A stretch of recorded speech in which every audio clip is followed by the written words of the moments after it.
यमुना नदी के किनारे इंडिया के दिल में एक शानदार इमारत खड़ी है जिसने कई राज्यों के उतार चढ़ाव देखे हैं। आगरा का किला, जिसे लाल किला भी कहते हैं, मुगल काल के वैभव और वास्तुकला का जीता जागता सबूत है। यूनेस्को वर्ल्ड हेरिटेज साइट होने के साथ साथ आगरा का किला सिर्फ एक टूरिस्ट अट्रैक्शन नहीं है, ये एक लिविंग म्यूजियम है जो हमें बीते हुए जमाने में ले जाता है। इसकी भव्य लाल बलुआ पत्थर की दीवारों ने अनगिनत लड़ाइयाँ, राज्याभिषेक और प्रेम कहानियां देखी हैं, जो एक ऐसी विरासत छोड़ती है जो दुनिया भर के विजिटर्स को मंत्रमुग्ध करती रहती है। जैसे ही हम किले के मुख्य द्वार अमर सिंह गेट से गुजरते हैं, समय में पीछे जाने के लिए तैयार हो जाइए। आधुनिक शहर की भागम भाग दूर हो जाती है, जिसकी जगह इतिहास की गूंज और बादशाहों और रानियों की फुसफुसाहट ले लेती है। यह है आगरा का किला, शक्ति, प्रेम और भारत की अदम्य भावना का प्रतीक।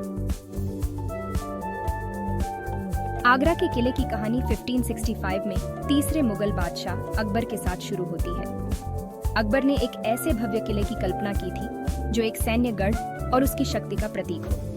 उन्होंने अपनी महत्वाकांक्षी परियोजना के लिए यमुना नदी के तट पर स्थित आगरा के रणनीतिक स्थान को चुना। अकबर की देखरेख में हजारों मजदूरों और कारीगरों ने 8 साल तक कड़ी मेहनत की और उनके विजन को हकीकत में बदल दिया।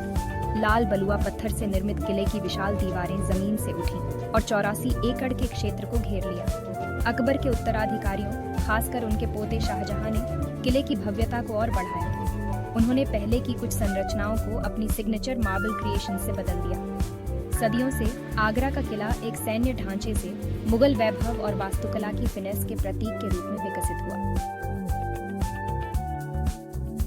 दीवान ए खास यानी हॉल ऑफ प्राइवेट ऑडियंस में कदम रखना वैभव और भव्यता की दुनिया में कदम रखने जैसा है। पूरी तरह से सफेद संगमरमर से शाहजहां द्वारा निर्मित इस भव्य हॉल ने बादशाह के प्राइवेट ऑडियंस चेंबर के रूप में काम किया। नाजुक फूलों के पैटर्न जो संगमरमर में उकेरे गए हैं, दीवारों और स्तंभों को सजाते हैं, जो एक अलौकिक सुंदरता का एहसास कराते हैं। बारीक नक्काशीदार संगमरमर की जालियों से सूरज की रोशनी अंदर आती है, जो पॉलिश किए हुए फर्श पर एक नरम अलौकिक चमक बिखेरती है। केंद्रीय कक्ष, जहां कभी बादशाह का सिंहासन था, सुंदर मेहराबों से घिरा हुआ है और एक लुभावनी गुंबद से सुशोभित है। जरा सोचिए, बादशाह शाहजहां अपने बेहतरीन रेशम और जवाहरात पहने हुए अपने मयूर सिंहासन पर विराजमान इस भव्य हॉल में मेहमानों का स्वागत कर रहे हैं। दीवान एक खास मुगलों के सौंदर्य, प्रेम और शिल्प कौशल में उनकी महारत का प्रमाण है। शाहजहां द्वारा बनवाए गए सफेद संगमरमर की भव्यता के विपरीत जहांगीर का महल मुगल काल की वास्तुकला की विविधता का प्रमाण है। अकबर द्वारा अपने बेटे जहांगीर के लिए बनवाया गया यह महल हिंदू और मध्य एशियाई प्रभावों के अनोखे मेल को दर्शाता है। यह महल 2 आंगनों के चारों ओर बना एक विशाल परिसर है, जिसमें आवासीय क्वार्टर, निजी कक्ष और मनोरंजन क्षेत्र है। लाल बलुआ पत्थर से निर्मित बाहरी भाग जटिल नक्काशी और नाजुक जालियों या जालीदार स्क्रीन से सजा हुआ है। अंदर हमें फव्वारों और बगीचों से सजे आंगन मिलते हैं, जो गर्मी से राहत प्रदान करते हैं।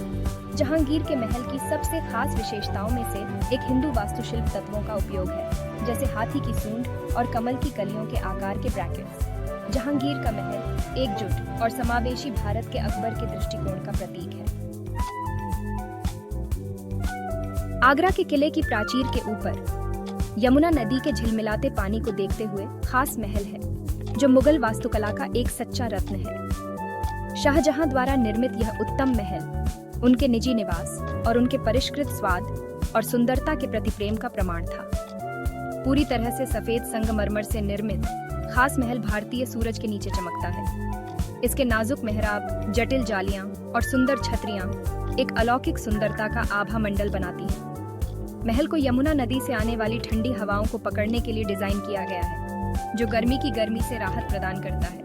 खास महल की खिड़कियों से कोई दूर से चमकते हुए ताजमहल के लुभावने दृश्यों का आनंद ले सकता है, जो समय के गाल पर आंसू की तरह चमकता है। कहते हैं कि शाहजहां, जिन्हें उनके ही बेटे ने पास के मुसम्मन बुर्ज में कैद कर लिया था, अपने जीवन के अनगिनत घंटे ताजमहल को निहारते हुए बिताते थे, जो उनकी प्यारी मुमताज के लिए उनके शाश्वत प्रेम का स्मारक था।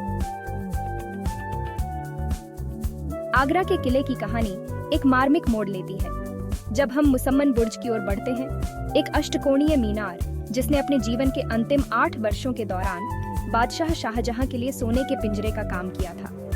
यहीं पर अपने ही बेटे औरंगजेब द्वारा कैद ताजमहल का निर्माण करने वाले बादशाह को कैद कर दिया गया था। जरा सोचिए, कभी दुनिया के सबसे शक्तिशाली शासक शाहजहां अब अपने ही महल में कैदी है। वह अब उन बगीचों में नहीं घूम सकते थे जो उन्होंने बनाए थे, अब अपनी प्यारी बेटियों की संगति का आनंद नहीं ले सकते थे। उनकी दुनिया इस मीनार की चारदीवारी में सिमट कर रह गई थी। उनका एकमात्र सहारा ताजमहल का दूर का नजारा था, जो उनके खोए हुए प्यार की एक दर्दनाक याद दिलाता था। जिस बादशाह ने अपना जीवन वास्तुकला की उत्कृष्ट कृतियों को बनाने के लिए समर्पित कर दिया था, वह अब अपनी ही महत्वाकांक्षा का कैदी था। फिर भी कैद में भी शाहजहां की भावना अटूट रही। मुसम्मन बुर्ज एक अनुस्मारक के रूप में खड़ा है कि भाग्य की अनिश्चितताओं से सबसे शक्तिशाली शासक भी अछूते नहीं हैं। जैसे ही हम आगरा के किले के माध्यम से अपनी यात्रा समाप्त करते हैं, हम मुगलों की स्थापत्य प्रतिभा से विस्मित हो जाते हैं। इस विशाल परिसर का हर कोना, इसकी भव्य दीवारों से लेकर नाजुक संगमरमर की जड़ाई तक डिजाइन, शिल्प कौशल और सौंदर्य शास्त्र में उनकी महारत के बारे में बहुत कुछ बताता है। किले की वास्तुकला समरूपता, ज्यामिति और जटिल विवरणों के प्रति मुगलों के प्रेम का प्रमाण है। लाल बलुआ पत्थर, सफेद संगमरमर और कीमती पत्थरों का उपयोग एक आश्चर्यजनक दृश्य कंट्रास्ट बनाता है।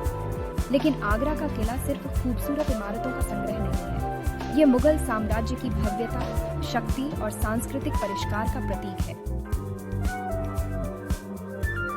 आगरा का किला आज एक मूक प्रहरी के रूप में खड़ा है, जो एक बीते युग की यादों की रक्षा करता है। इसकी लाल बलुआ पत्थर की दीवारों ने साम्राज्यों के उत्थान और पतन, मुगल दरबार की साजिशों और प्रेम और हानि की स्थायी शक्ति को देखा है। सिर्फ एक टूरिस्ट अट्रैक्शन से कहीं अधिक, आगरा का किला एक जीवंत संग्रहालय है, जो मुगल बिल्डरों की सरलता और कलात्मकता का प्रमाण है। यूनेस्को की वर्ल्ड हेरिटेज साइट के रूप में आगरा का किला सिर्फ भारत का नहीं, बल्कि पूरी दुनिया का है। यह हमारी साझा मानवीय विरासत की याद दिलाता है।